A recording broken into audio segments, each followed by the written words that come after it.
Imagine you're standing on a crowded subway station, and while someone's getting off the subway, they drop their wallet. You could either pick it up and keep it, or you can give it back to the person. What would you do? This moment, a split-second decision reveals more than just your actions. It reveals something deep about how you understand what is right and what is wrong. Today, we're going to explore a groundbreaking theory that helps us understand how people developed a sense of morality. Lawrence Kohlberg's theory of moral development. Now, I know that sounds something you would learn in a philosophy class, but it's something much more than that. Kohlberg's theory sheds light on why we make the ethical decisions we do and how we grow in our ability for reason and throughout our lives. Lawrence Kohlberg, a developmental psychologist, introduced the theory in the 1950s and 1960s. He proposed more developed moral reasoning, how we think about what's right and what's wrong, develops in stages. Just like how we go through stages of physical and cognitive growth, we also go through stages of moral growth. But here's the kicker. Kohlberg argued that we move through these stages not just because we get older, but because as we think progressively more complex ways about ethical dilemmas. In simpler terms, morality isn't something we're born with. Nor is it something that just happens. It's something we actively grow into as we develop. Kohlenberg's theory includes 6 stages of moral development, grouped into 3 levels. So I'm gonna go break it down for you. The first level of stages of moral development is pre-conventional morality, which is stage 1 and stage 2. Stage 1 is obedience and punishment orientation. At this stage, kids focus on avoiding punishment. They follow the rules to stay out of trouble. Stage 2, however, is individualism and exchange.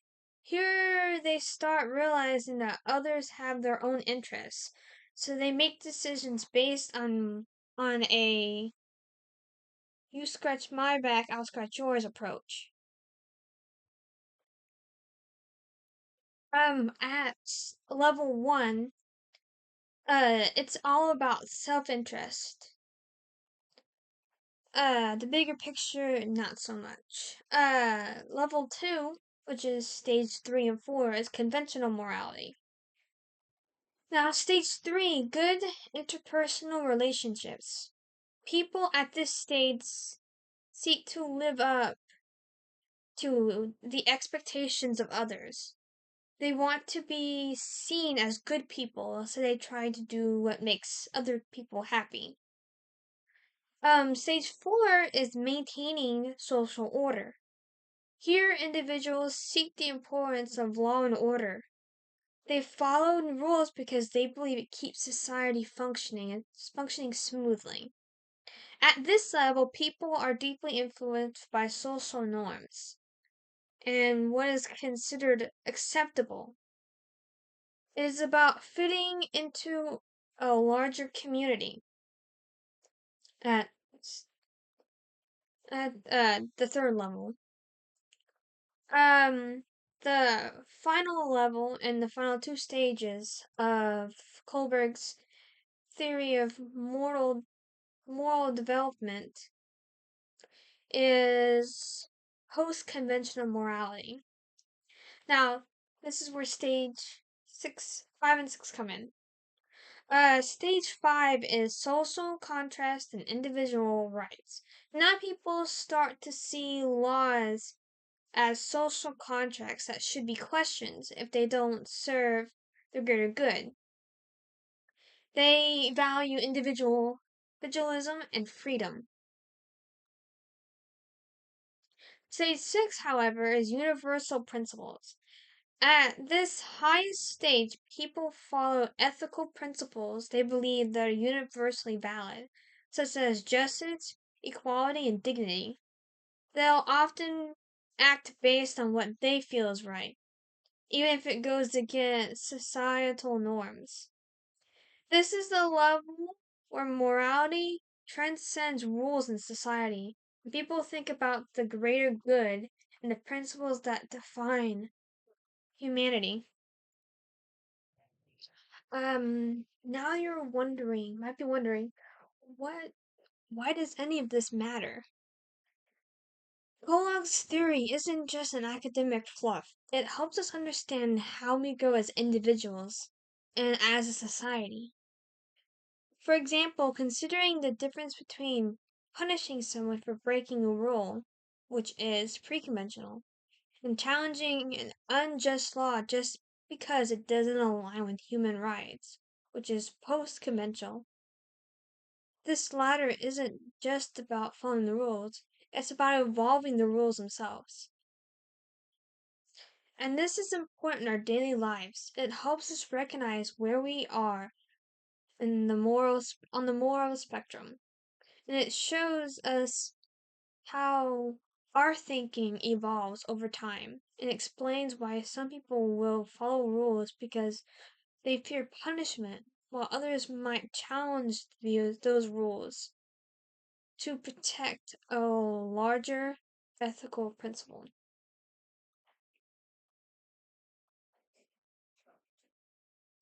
Of course, no theory is without its flaws. Some critics have pointed out that Kohlberg's model, while brilliant, might be too centered on Western male perspectives. In fact, later research by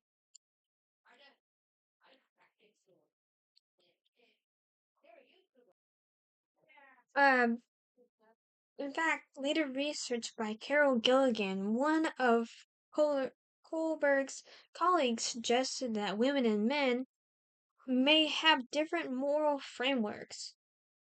While Kohlberg's stages focus on justice and rights, Gilligan emphasized human relationships as other important moral perspective.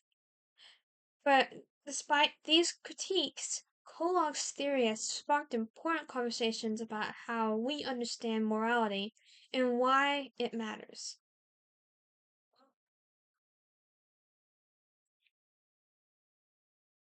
So as you leave here today, I want you to think back to that moment at the subway station, the wallet, the decision. Ask yourself what guides your choices. Am I still the pre-conventional stage, concerned mostly with self-interest? Or have I reached the point where I'm thinking about the bigger picture, about justice, equality, and doing what's right, even if it's hard? Remember, Kohlberg's theory teaches us that morally isn't statistic. It evolves as we do. So let's aim for the post-conventional thinking. When we look beyond just following the rules and challenge ourselves to create a world that reflects the best of what humanity can offer. Thank you. And the morality of the different roles that we have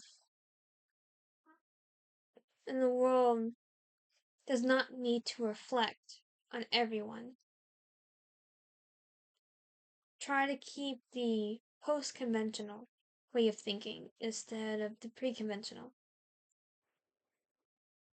because of the fact that it could help people more in the long run about caring about justice and equality and doing what's right for everyone, not just for yourself.